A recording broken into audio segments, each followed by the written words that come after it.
Prisimenu tai, lyg būtų tai buvę vakar. 1893 metai. Aš stoviu čia, priešais didingąjį Niagaros krioklį, sužavėtas jo neapsakomo grožio. Tuomet mane pribloškė motinos gamtos mums dovanota galia ir jėga. Žvelgdamas į sūkuriuojančias vandens sroves, aš mačiau ateitį. Pasaulį, kuriame milijardai žmonių gyvena šviesiuose ir šiltuose namuose, o gamyklos veikia naudodamos švarę ir tvarę energiją. Vos po metų šioje vietoje buvo sumontuota 10 mano sukurtų kintamosios srovės generatorių. Jie tapo pirmosios pasaulyje didelės hidroelektrinės pagrindu. Niagaros krioklio elektrinė numeris 1 parodė pasauliui, kad vanduo gali būti neišsenkantis energijos šaltinis, panaudojantis gamtos galią žmonijos labui. Tuomet mano gebėjimas numatyti ateitį padėjo įvykdyti technologinę revoliuciją ir pagerinti ištisų kartų gyvenimą. Tačiau šiandien, stovėdamas toje pačioje vietoje ir stebėdamas tas pačias sūkuriuojančias sroves, aš matau visai ką kitą. Aš matau, kad visai planetai gresia didžiulis pavojus. Tai, kas įvyks netolimoje ateityje, bus gyvybės ir mirties klausimas ne tik žmonijai, bet ir tavo asmeniškai, mano brangus drauge. Šiame vaizdo kreipimėsi noriu perspėti visus, kurie gali girdėti ir papasakoti, kaip jie gali išgelbėti savo gyvybės. Kolorado upė tiekia vandenį 7 JAV valstijoms. Kolorado upės baseine jau daugiau kaip 20 metų tęsiasi didžiulė sausra, didžiausia per 1200 metų. Ši problema šiuo metu palietė mažiausiai 40 milijonų žmonių. Bendras vandens kiekis labai sparčiai mažėja. Ekspertai įspėja, kad dėl to gali susiformuoti miręs baseinas. Didelių audrų horizonte nėra, todėl galima drąsiai teigti, kad šios metus baigsime sausai ir turėsime toliau besitęsiančią sausrą. Tačiau jau 2024 m. sausį San Diego ir Ventūroje dėl potvynių buvo paskelbta nepaprastoji padėtis. Žmonės bėgo ieškoti saugumo. Vandens srautai nuplovė automobilius. Vasario 5 dieną iškrito rekordinis kritulių kiekis. Kalifornijoje ir kaimyninėje Arizonoje potvyniai grėsė 38 milijonams žmonių. Įvyko naikinančių purvo nuošliaužų. Uraganinių vėjų greitis siekė 128 km/h. Per 2 dienas iškrito 49% vidutinio metinių kritulių kiekių. Rezervuarai buvo perpildyti. Po potvynių apstulbę gyventojai su ašaromis akyse traukė iš savo namų permirkusius ir purvinus baldus. Ta diena buvo 4. lietingiausia diena mieste per 175 metus. Apskritai, per pastarąjį dešimtmetį bendras klimato anomalijų skaičius JAV išaugo eksponentiškai. Buvau informuotas, kad 2024 m. vasario mėnesio potvynis Los Andžele kelius pavertė upėmis. Kalifornijoje ir kaimyninėje Arizonoje grėsė pavojus 38 milijonų žmonių. Kaip tai įsivaizduojate, brangus palikuonys? Kalifornija yra sausiausia valstija ir staiga prasideda potvyniai. Aš ėmiau gilintis, paaiškėjo, kad tai nėra pavienis atvejis. Pastarųjų metų klimato anomalijas Amerikoje galima vardyti ilgą laiką. Padėtis blogėja tiesiog akyse. Atrodo, kad nenorite to matyti. Kai kuriems iš jūsų gali kilti klausimas, o kaip su likusiu pasauliu, tarkime Europą? Ar ši klimato betvarkė vyksta tik čia?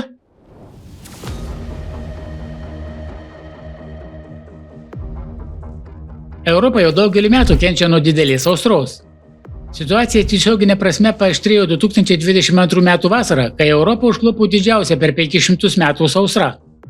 Neįprastas karštis ES šalyse buvo palyginamas su apokalipsės pradžia. Prancūzijoje kilo plataus masto miškų gaisrai, o Šveicarijoje atitirpo 2000 metų ledu padengta perėja. Apskaičiuota, kad bendra ekstremalių oro sąlygų padaryta žala ES šalims siekė $20 milijardų. 2023 metais padėtis tapo dar blogesnė. Beveik visos ES upės tam tikrų mastų tapo seklios. Ispanijos Katalonijoje buvo paskelbta nepaprastoji padėtis, nes regionas susidūrė su didžiausia istorijoje sausra. Gyventojams uždrausta plauti automobilius ir pildyti baseinus. Dėl neįprasto karščio žuvo derlius, o tai turėjo įtakos visų produktų, įskaitant mėsą, kainų augimui. Dėl sausros Europoje paaštrėjo energetikos krizė. Dėl žemo vandens lygio dauguma Prancūzijos ir Italijos hidroelektrinių gerokai sumažino elektros energijos gamybą.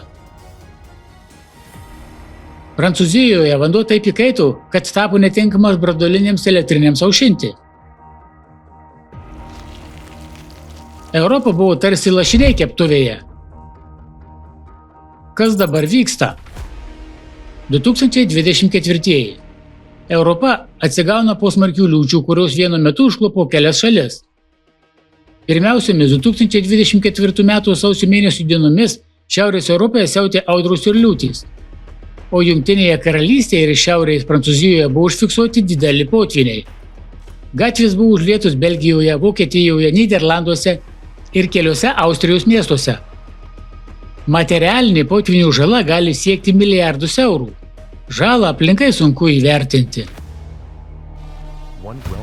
Viena žymi ekologijos aktyvistė rašė: mirtinos karščio bangos, potvyniai, audros, miškų gaisrai, sausros, derliaus netekimas – tai nėra nauja norma. Mes esame pačioje klimato ir aplinkosaugos katastrofos pradžioje, o ekstremalių orų reiškiniai bus vis dažnesni. Su šiuo teiginiu nėra prasmės ginčytis. Iš tiesų, klimatas keičiasi ne tik Jungtinėse Amerikos valstijose ir Europoje. Klimatas keičiasi visame pasaulyje. Jūs esate ant pasaulinių kataklizmų slenksčio. Dėl ko jie kyla ir kaip juos sustabdyti, sužinosite toliau. O dabar svarbu suprasti, ko pirmiausia žmonijai reikia imtis tokioje situacijoje. Kaip žinome, be maisto žmogus gali išgyventi apie 30 dienų, kartais ir daugiau. O be vandens tik 3-5 dienas, retais atvejais 8.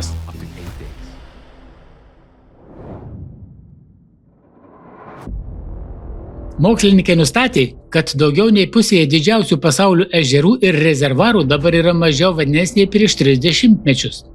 Mažiau vandens ežeruose ir upėse reiškia, kad mažiau vandens galima vartoti žmonėms, drėkinti ir naudoti pramonėje. Dėl žemo vandens lygio sunkiau gaminti elektros energiją. Potvyniai kylantis iškart po užsitęsusių sausrų padėties negelbsti. Vanduo negali įsigerti į sausą dirvožemį. Jis teka kaip ledu, šluodamas viską, kas pasitaiko jo kelyje, sukeldamas potvynius, purvo nuošliaužas. Pačiais kukliausiais vertinimais 2030 metais daugiau kaip 40% pasaulio gyventojų gyvens regionuose, kuriuose trūks vandens. Vandens tiekimas didžiausiuose miestuose bus ribotas, o jo kokybė nuolat blogės. Prasidės epidemijos, sugrįš viduramžių ligos. Vandens krizė sukels maisto trūkumą. Jis sukels didelę gyventojų migraciją. Vyriausybės grius kaip kortų nameliai. Regionai, kuriuose yra vandens išteklių, užsidarys su valstybių sienomis nesusijusiuose teritorijose. Vienos šalys skęsta, o kitose sausra. O kai kurios šalys iš pradžių žūsta, o paskui nuskęsta. Su vandeniu susijusi padėtis išties kritiška. Kaip suprantate, kasmet ji taps vis aštresnė. Taip yra dėl smarkiai blogėjančios klimato padėties, aplinkos taršos ir pasaulio gyventojų skaičiaus augimo. Ką daryti? Prieš atrasdami šios problemos sprendimą, pažvelkime, ką gali pasiūlyti mokslas, verslas ir technologijos.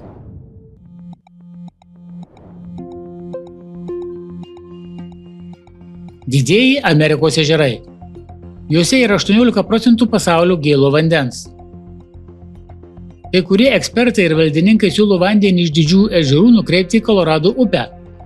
Tai yra nusausinti didžiuosius ežerus. Su šiuo planu susijusios 3 pagrindinės problemos. Pirma, tam reikės nutiesti maždaug 1600 km ilgio vamzdyną į kalnus. Tai ilgiausias nei bet kuris kada nutiestas vandentiekis. Kiek tai kainuotų? Antra, vamzdžius, kuriais tiekiamas geriamas vanduo, reikia reguliariai prižiūrėti. Jei to nėra, vamzdynuose dauginasi patogeninės bakterijos ir virusai. 80% visų ligų pasaulyje yra susijusios su prasta geriamo vandens kokybė ir vandens sanitarijos standartų pažeidimais. Trečia, būtina nuolat diagnozuoti ir taisyti nuotėkius. Šiaurės Amerikoje nuo 20 iki 50% viso gėlo geriamo vandens prarandama dėl vandens tiekimo sistemų nesandarumų. Misisipės sostinėje Jacksone, kuriame gyvena 170 000 gyventojų, vandens sistemos remontas gali kainuoti nuo 1 iki 2 milijardų dolerių. o visoje šalyje vandens sistemos remontas kainuotų daugiau nei $1 trilijoną. Apie 70% Žemės gėlo vandens yra ledynuose ir beveik visas jis yra Antarktidoje. Nuo XIX amžiaus pabaigos nuo pietinės Čilės pakrantės į šiaurinę bandoma vilkti nedidelius ledkalnius. 20-ame amžiuje šią idėją aktyviai plėtojo okeanografas Jonas Isaacsas. 1949 metais Scripso okeanografijos instituto seminarais pristatė Antarktidos ledynų vilkimo į Pietų Kalifornijos rajono projektą. Isaacsas planavo 8 milijardų tonų bloką į San Diegą nugabenti per 200 dienų. Jis pasikliovė palankiomis srovėmis, todėl planavo pasitelkti 6 vandenynų vilkikus, kurių bendra galia siekia 80 000 arklio galių. Daugeliu metų Isaacsas teikė vis naujus pasiūlymus dėl šio projektų, tačiau toliau nei kalbos jis nenukeliaudavo. Iki šiol niekas taip ir nesugalvojo, kaip išsaugoti ledą velkant šiltuoju vandenynu. Kai kurie ekspertai apskaičiavo, kad vienam sveikam medžiui per metus reikia beveik 42 000 litrų vandens. Jie teigia, kad papildomi medžiai sunaudoja daug vandens, o tai reiškia, kad mažiau vandens patenka į mūsų požeminius vandenis. Šie ekspertai siūlo iškirsti pusę medžių nacionaliniuose miškuose, kad būtų išlaisvinta daugiau vandens. Tačiau yra problema. Miškai yra Žemės ekosistemos pagrindas. Jei iškirsime miškus, planeta mirs. Tai tas pats, kas kovoti su pleiskanomis šalinant galvą. 97% pasaulio vandens gaunama iš jūrų ir vandenynų. Norint iš jų gauti geriamo vandens, reikia pašalinti druską ir išfiltruoti priemaišas. Idėja atrodo paprasta ir aiški, tačiau yra 2 problemos susijusios su jos masiniu taikymu. Pirma, iš kiekvieno galono nusudrinto vandens lieka maždaug 2 galonai hiperdruskingo skysčio. Jis beveik visada išliejamas atgal į vandenyną. Ten, kur šis vanduo išpilamas, žūsta jūros gyvybė. Masiškai jį naudojant, žus visa vandenyno gyvybė. Antra, vamzdynai. 1000 km naujų vamzdžių nuo vandenynų iki vartotojų su visomis iš to išplaukiančiomis pasekmėmis. Be to, yra tikimybė, kad didelis žemės drebėjimas netoli San Andrėjaus lūžio gali pažeisti vamzdžius. Tai sukeltų katastrofą. Daugybė žmonių liktų be pagrindinio vandens šaltinio. Tai yra pagrindiniai metodai, kuriuos šiandien siūlo jūsų specialistai vandens trūkumo problemai spręsti. Kaip matote, tobulo sprendimo nėra. Deja, tai ne visi sunkumai. Atėjo laikas kalbėti apie antrąją vandens problemą. Taip, tai antroji pasaulinė vandens problema, su kuria žmonija jau susiduria. Net jei vandenį gaunate iš ledynkalnių ar didžiųjų ežerų, kiekviename litre bus apie 240 000 mikro ir nano plastiko dalelių. Mikroplastiko tarša paveikia visą planetą. Mokslininkai rado mikroplastiko debesyse, požeminėme vandenyje, Grenlandijos ir Antarktidos ledynuose, Everesto viršūnėje ir giliausioje vandenynų vietoje, Marianų įduboje. Visas vandenynų sluoksnis tiesiog persmelktas mikroplastiko. Jo rasta kiekviename vandenynų vandens mėginyje. Didelį nerimą kelia tai, kad mikroplastiko randama visose mėginiuose, nuo pakrančių zonų iki atokiausių vandenyno vietų. Jungtinių tautų skaičiavimais mažų mikroplastiko dalelių skaičius šiuo metu yra didesnis nei žvaigždžių skaičius mūsų galaktikoje. Jų jau yra visur – ore, vandenyje ir dirvožemyje. Šiuo metu iki 25 milijonų tonų mikro ir nano plastiko per metus vandenynų oru, sniegu, jūros purslais ir rūku nunešama 1000 kilometrų, kertant šalis, vandenynus ir žemynus. Mikroplastiko aplinkoje vis daugėja, tačiau kol kas mes nesiimame jokių veiksmingų priemonių jam pašalinti. Tuo tarpu mikroplastiko jau rasta žmogaus organizme, kraujyje, širdyje, plaučiuose, smegenyse, placentoje ir net motinos piene. Kaip aš supratau, dabar plastiko, mikroplastiko ir nanoplastiko yra visur, visoje planetoje. Deja, mūsų laikais mokslas nerado veiksmingų būdų, kaip išvalyti biosferą nuo šios ligos. Tuo tarpu plastiko kiekis vandenyne kasmet didėja 80 milijonų tonų.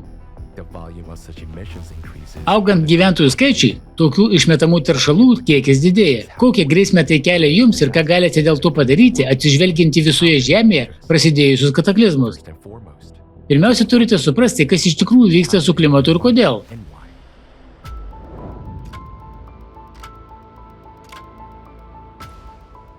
Dėl antropogeninių veiksnių ir geodinaminių Žemės gelmių suaktyvėjimų mūsų planeta trūkinėja per siūles. Žemės drebėjimai, didžiuliai potviniai, siautėjantys miškų gaisrai, nesiliaujančios sausros, nuošliaužos, ciklonai ir audros siautėja visame pasaulyje, pražudantys 10 tūkstančių žmonių ir priversdami 100 tūkstančių palikti savo namus. Šiandien tai liečia kiekvieną. Žemėje jau nėra saugių vietų. Pokyčiai, kuriuos dabar matome planetoje. Smarkiai kylanti temperatūra ir tirptantys ledynai, didėjantis ugnikalnių aktyvumas, žemės drebėjimų skaičiaus ir stiprumo didėjimas, magnetinių polių poslinkis ir magnetinių lauko susilpnėjimas. Dėl išorinių kosminių procesų veiksnių vyksta kas 12 tūkstančių metų. Dėl šio poveikio įkaista mūsų planetos branduolys, o tai sukelia grandininę katastrofinių pokyčių reakciją visoje Žemėje. Tai patvirtina geochronologiniai kvartero nuosėdų tyrimai, ledo kernų tyrimai, atrastas Oselo horizontas ir daug kitų dalykų. Paskutinį kartą prieš 12 tūkstančių metų pasaulinė temperatūra pakilo net 15 laipsnių Celsijaus. Per kelis dešimtmečius ištirpo dauguma ledynų. Prasidėjo katastrofiški potviniai, cunamiai ir žemės drebėjimai. Dėl smarkiai pakilusio vandenynų vandens lygių, kai kurios žemės teritorijos atsidūrė visiškai po vandeniu. Tačiau po to sekė nemažiau dramatiškas atšalimas. Kiekvieną kartą ciklo metu buvo stebimas polių poslinkis. Žemės magnetinis laukas susilpnėdavo 80 kartų. Dėl magnetinio lauko susilpnėjimo padidėjo kosminis spinduliuotės srautas. Visose pasaulio kampeliuose vyko ugnikalnių išsiveržimai. Prieš 12 tūkstančių metų dėl kataklizmų masiškai išnyko megafauna ir smarkiai sumažėjo žmonių skaičius. Tačiau tada tai buvo mažasis ciklas. Dabar mes įeiname į didįjį, daug galingesnį. Tai, kad dabar žiūrite šį filmą, rodo, kad mūsų planeta palyginti saugiai įveikė ankstesnį klimato ciklą. Ji nežuvo. Ji taip pat nežuvo per visus ankstesnius ciklus nuo pat savo atsiradimo. Klimatą visada stabilizavo vandenynas. Vandenynas nukreipdavo šilumą iš vidaus į kosmosą. Šis ciklas gali būti paskutinis dėl jūsų pačių antropogeninės įtakos. Ar jūs suprantate, ką padarėte? Mikroplastiko ir nanoplastiko buvo 100% vandens mėginių paimtų skirtingose gyliuose. Dėl šios priežasties vandenynas nebeatlieka savo pagrindinės funkcijos. Iš oro kondicionieriaus jis tapo šildytuvu. Dabar šiluma lieka prie Žemės paviršiaus. Tai išprovokuoja kataklizmų skaičiaus ir stiprėjimo didėjimą. Ar to jūs nematote? Ar nenorite matyti? Tada paklausykite, ką apie tai sako mokslininkai. Pradėjome daryti tai, ko niekas kitas iki mūsų nebuvo sugalvojęs. Gaminti didžiulius kiekius sintetinių angliavandenilių, jums geriau žinomų kaip plastikas. Iki mūsų vandenyne niekada nebuvo plastiko, o nuo 1950 metų visas planetoje pagamintas plastikas anksčiau ar vėliau patenka į vandenyną. Kadangi plastikas aplinkoje nesuyra, jis išlieka toks, koks yra. Didžioji jo dalis tik suskyla į mažesnes daleles, vadinamas mikro ir nanoplastiku. Šios dalelės prasiskverbia į visą vandenyną. Beveik kiekviename vandenyno laše yra plastiko nanodalelių. Dėl savo specifinės sudėties mikroplastikas turi tam tikrą savybę. Jis trikdo vandenyno šilumos laidumą. O vandenyno veiklos sutrikimų priežastis – antropogeninės priežastys. Tiksliau, mūsų sukurtas plastikas, kurio dabar yra visur vandenyne. Ir užuot šalinę šilumą, vandenynas tapo šilta antklode mūsų planetai, kurią dabar reikia vėsinti.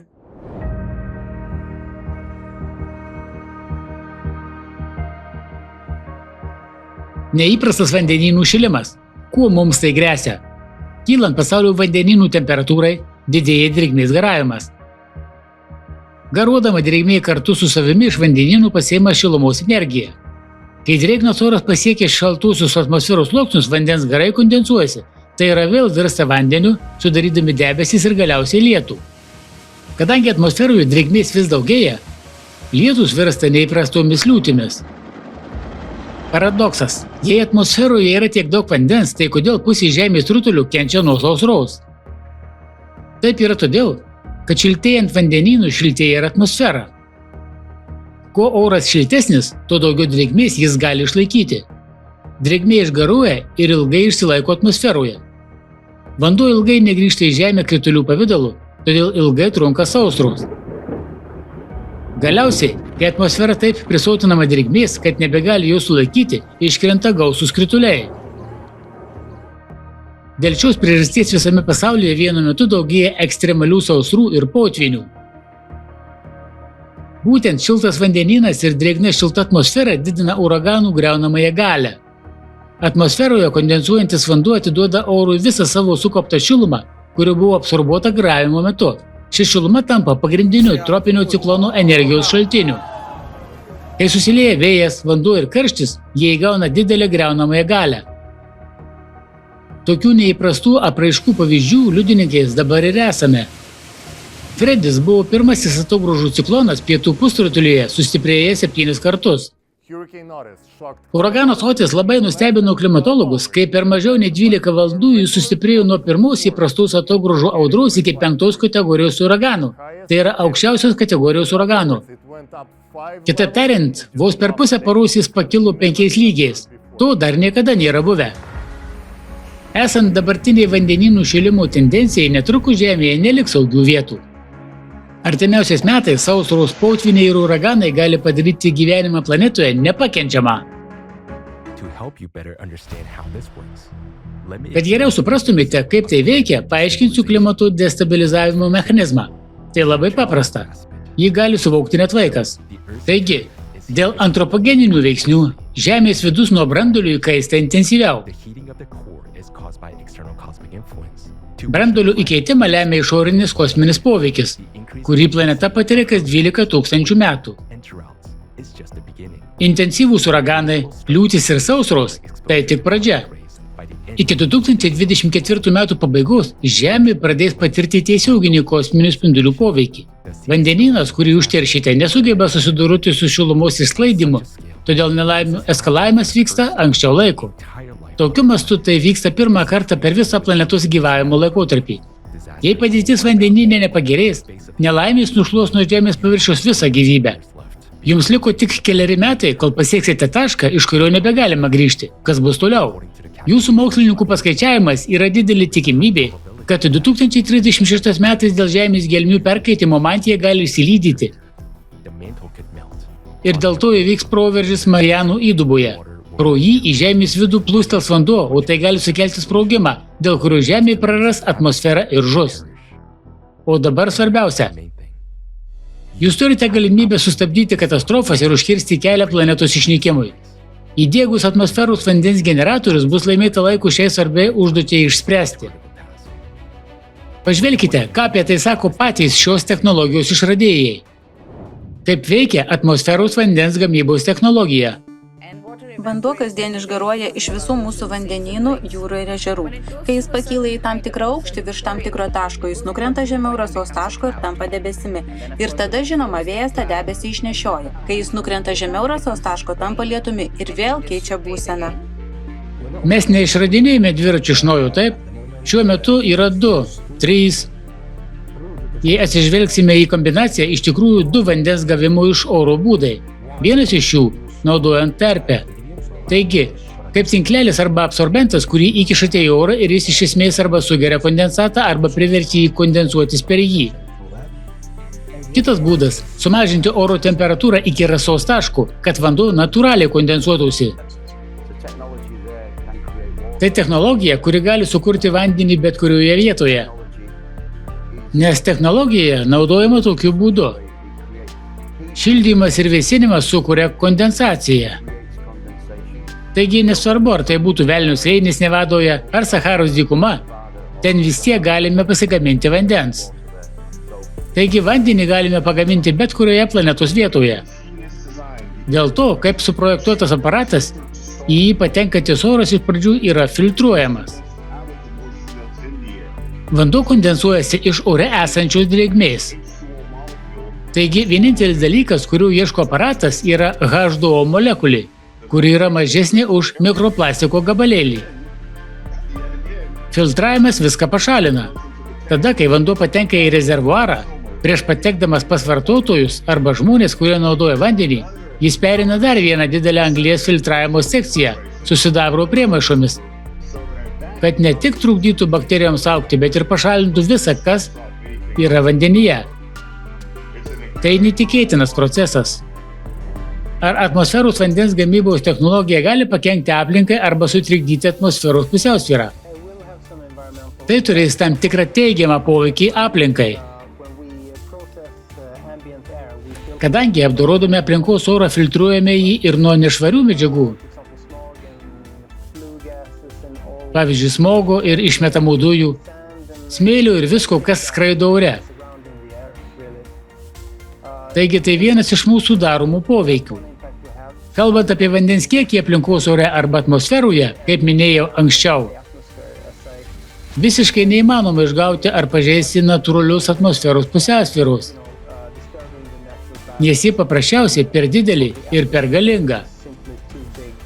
Ir net jei sukurtume nuostabią milžinišką mašiną, nuolant siurbiančią vandenį iš atmosferos, ji tuoj pat kita ranka sugriebtų atgal vandenį iš ramiojo vandenynų ar artimiausio vandens telkinio. Sutikite, kad tai didelis dalykas, kai kiekvienose namuose naudojant atmosferinį vandens generatorių nebereikės plastikinių butelių. Taigi, naudodami atmosferos vandens generatorių matome, kad išspręsime vandens problemą. Mes sumažinsime plastikų pramonės paliekamą pėdsaką, mes sumažinsime anglies dioksido pėdsaką, kurį palieka transportas, ir padėsime aplinkai grįžti į natūralų ciklą. Kai kurie mokslininkai apskaičiavo, kad kiekvienu laipsniu padidėjus atmosferos temperatūrai, vandens kiekis didėja maždaug 7% ir panašiai. Todėl visiškai nesibaiminame, kad atmosferoje kada nors pritrūks vandens.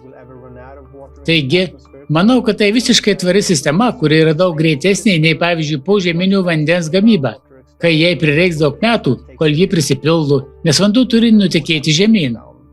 Tačiau, kai vanduo patenka į atmosferą, jis yra atmosferoje, bet tarpiškai liečiasi su žeme ir paviršiumi. Taip galime išgauti tiek vandens, kiek norime. Atmosferos vandens generatoriai iš atmosferos ištraukia drėgmės perteklių, kuris kaupiasi dėl kylančios planetos temperatūros. Įsiurbiamo oro proceso metu teršalai filtruojami, todėl oras tampa švaresnis. AVG technologija yra ekologiška ir naudinga planetai. Ar naudojant AVG technologiją galima pagaminti reikiamą kiekį vandens? Net jei kiekvienas iš 8 milijardų žmonių paims po 100 litrų vandens iš atmosferos, jo bus pakankamai išgarinta, kad šis kiekis būtų papildytas. Būtent tai ir turėtume stengtis daryti, juk šis vanduo yra švarus ir prieinamas visur ir visiems. Manau, kad mūsų pasaulis pagaliau atrado šį alternatyvų šaltinį. Aš suprojektavau ir išplėtojau technologiją taip, kad galėčiau sukurti atmosferinį vandens generatorių, kuris galėtų pagaminti daugiau kaip 100 000 litrų vandens per dieną. Ar 200 000 litrų per dieną. Tai nėra sudėtinga. Tai reikia viską gerai apgalvoti. Šios technologijos tikslas – suteikti žmonėms galimybę gyventi ten, kur jie norėtų. Ir niekada nesijaudinti dėl vandens trūkumo. Nes tol, kol galime kvėpuoti, tol ištraukiame orą, jame yra drėgmė. Mes sukūrėme didelius kompleksus, kuriuose, jei norėtume, galime pagaminti kelis tūkstančius galonų per dieną, tačiau proporcingai didėja energijos sąnaudos, todėl kyla klausimas. Kas mums naudingiau? Didelės kapitalo sąnaudos, kad įsigytume daugiau įrenginių, ar didelės veiklos sąnaudos, kad juos eksploatuotume? Atmosferiniai vandens generatoriai gali pagaminti bet kokį reikiamą vandens kiekį, taip pat ir pramoniniams poreikiams tenkinti. Atrodo, kad šiandien visose šalyse natūralūs vandens šaltiniai naudojami maksimaliai. Ir visose juose pramonė ir ekonomika tarsi pritaikyta prie vandens lygio, kuris buvo prieš 20-30 metų. O dabar praktiškai visose juose įvyko staigus pokytis. Tačiau iš tikrųjų didžiausia vandens problema yra drėkinimui skirto vandens trūkumas. Apie 70% vandens sunaudojama augalams auginti, maistui gaminti, tiesa? Ir tai yra labai svarbu. Jei jūs negalite aprūpinti vandeniu šių pramonės šakų, tai pamirškite apie galimybę nusiprausti po dušu. Jūs negalėsite valgyti, negalėsite pagaminti pakankamą maisto pramoniniu būdu. Aš manau, kad tai turės labai didelį poveikį daugelio išsivysčiusių šalių žmonių gyvenimui. Esu įsitikinusi, kad dabar Kalifornijoje daug ūkininkų svarsto apie savižudybę, nes jų pragyvenimo šaltinis išnyko tik dėl to, kad nėra vandens. Taigi, tokios ekstremalios sąlygos paskatins žmonės imtis pokyčių. Nes jei nueičiau pas Kalifornijoje pragyvenimo šaltinį praradusi ūkininką ir pasakyčiau, klausyk, kodėl tau nepadėjus pasistatyti šiltnamio ir užsiimti hidroponiką? Aš tieksiu tau vandenį iš oro ir tu galėsi atkurti savo verslą. AVG technologija gali iš esmės pakeisti esamus žemės ūkio principus ir tapti būtinu elementu beveik visuose gamybos cikluose. Kaip AVG technologijos padės žmonėms pasaulinės klimato kaitos laikotarpiu? Pavyzdžiui, kai kalbama apie vandens trūkumą, o apie klimato kaitos problemą ar apie tai, kaip geriausiai pasirūpinti žmonėmis stichinės nelaimės atveju, įsivaizduokite staigiai praūžiantį uraganą, kuris netikėtai sukėlė problemų tam tikroje vietovėje. Uraganai paprastai kyla labai šiltose ir drėgnose vietose. Taigi, kai sutrinka tiekimo grandinė, reikia turėti skubiai parengtą sprendimą. Būtent tai ir leidžia užtikrinti kai kurie mūsų kūriniai. Jūs galite naudoti savo energijos šaltinį arba variantą su integruotais šaltiniais, kurį taip pat sukūrėme, įjungti įrenginį, pradėti gaminti vandenį ir pagal poreikį apsirūpinti svarbiausių gyvybės palaikymo elementų. Ir tai yra tai, ką mes labai gerai įsidėmėjome ir sukūrėme nemažai galimybių. AVG technologija užima svarbią vietą pagalbos nelaimių atveju ir skubios pagalbos srityje. Atmosferiniai vandens generatoriai gali ne tik patenkinti žmonių gėlo vandens poreikius, bet ir užtikrinti vandens saugumą pasaulinės klimato kaitos laikotarpiu. Kokios yra AVG taikymo perspektyvos? Kaip jau minėjau, tai nauja technologija. Ji dar nepasiekė savo viršūnės. Pramonė bus priklausomai nuo politinių pokyčių, politinių kliūčių. Per arteinančius 15 metų ši pramonė augs. Vystysis ir taps svarbia mūsų visuomenės dalimi. Tai tikrai įvyks ir ji yra nesustabdoma. Užuot dirbę atskirai ir bandę pakenkti vieni kitiems, turime dirbti kartu.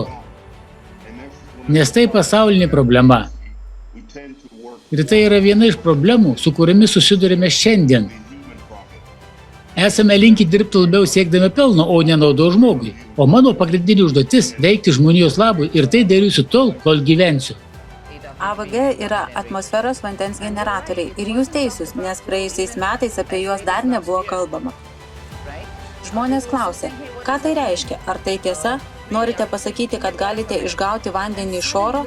Ir staiga visas pasaulis atsibudo ir pasakė, oho, tai yra neišsenkantis šaltinis. Taigi, brangus palikuonys, jums buvo pristatyta technologija, kuri leis paleisti planetos oro kondicionierių.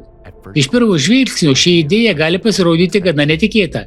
Išsiaiškinkime, kokios sąlygos būtinos, kad jis būtų įjungtas visų pajėgumu.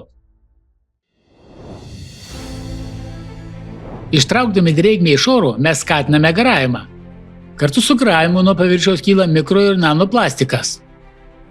Atmosferos vandens generatoriai filtruoja vandenį ir pašalina iš jo visas priemaišas. Masiškai naudojami atmosferos vandens generatoriai tampa dirbtiniu filtru, integruotu į planetos vandens ciklą. Po kelių metų aktyvaus atmosferos vandens generatorių naudojimo vandenynas ir atmosfera bus gerai išvalyti. Vandenynas vėl pradės išskirti šilumą atmosferą, o iš ten jį įsisklaidys į kosmosą. Taip bus sušvelnintas griaunamas katastrofų poveikis. Be to, dėl intensyvaus garavimo vandenynas atvėsta, jis veikia taip pat kaip ir buitinis šaldytuvas. Plačiai paplitę atmosferos vandens generatoriai atvėsina atmosferą ir padaro ją mažiau drėgną. Dėl to sumažės uraganų ir audrų stiprumas, sumažės ekstremalių kritulių kiekiai. Tai išgelbės milijonų žmonių gyvybių ir padės išvengti milijardinių nuostolių. Atmosferinio vandens generatoriaus technologija yra gyvybiškai svarbi kiekvieno žmogaus išgyvenimui, tačiau ji turi silpną vietą – energijos suvartojimą. Gamintojai suka galvas, kaip padaryti savo sistemas ekonomiškesnėmis ir racionalesnėmis. Jie ant jų montuoja saulės baterijas. Tai tinka mažiems atmosferinių vandens generatoriams. Tačiau pramoniniu mastu pasaulinės klimato kaitos laikotarpiu šis sprendimas nėra pakankamai efektyvus, o kartais ir per daug pažeidžiamas. Mums reikia alternatyvaus, galingo, ekologiško ir svarbiausia nebrangaus energijos šaltinių.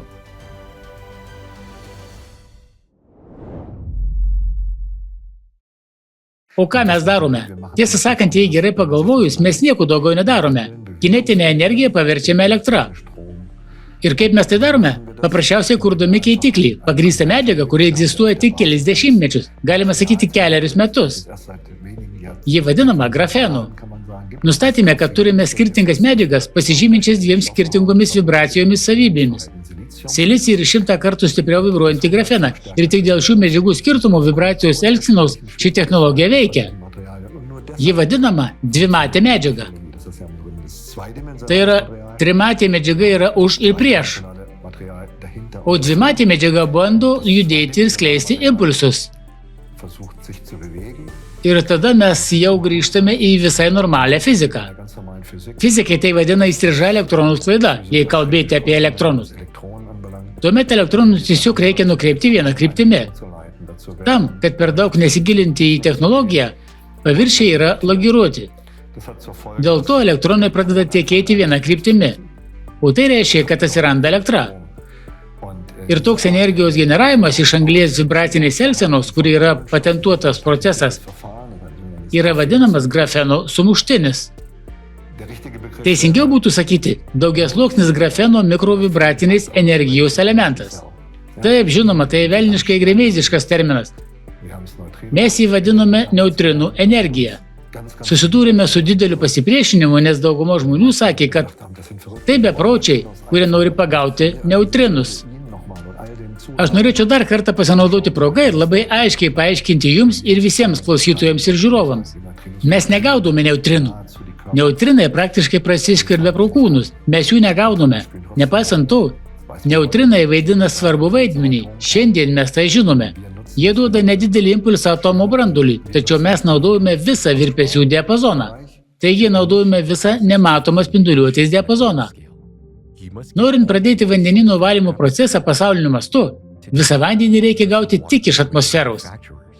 Šiandien net ir vandens generatorių gamintojams tokio masto užduotis gali atrodyti pernelyg ambicinga.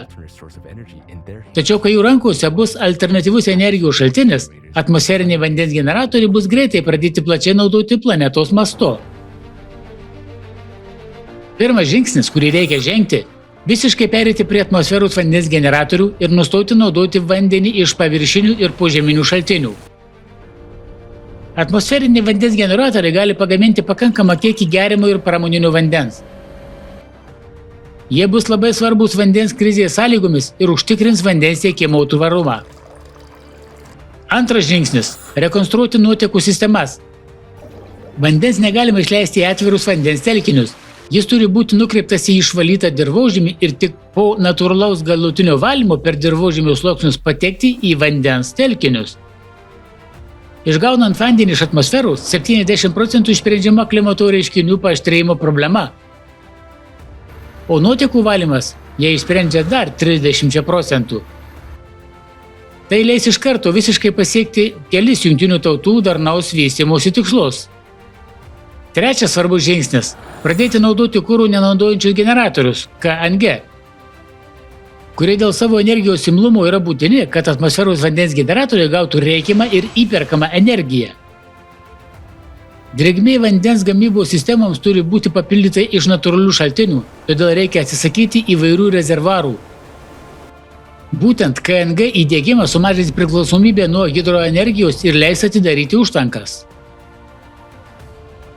Atkūrus upių pirmines vagas ir atgaivinus jų natūralią tėkmę, Bus išvengta stovinčių vandens ir bus atgaivintos visos ekosistemos. Šios priemonės taip pat leis pasiekti daugelį Jungtinių tautų generalinės asamblėjos patvirtintų darnaus vystymosi tikslų. Tai yra prioritetiniai žingsniai, norint tirti mūsų planetą. Jei jie bus atlikti, tai po 2-3 metų pamatysime apčiuopiamą rezultatą. Reikia suprasti, kad klimato kaitos procesas įsibėgėja ir staigiai jį sustabdyti nepavyks. Todėl pirmais metais situacija gali net pablogėti. Bet po kokių 8-14 mėnesių viskas susitvarkys.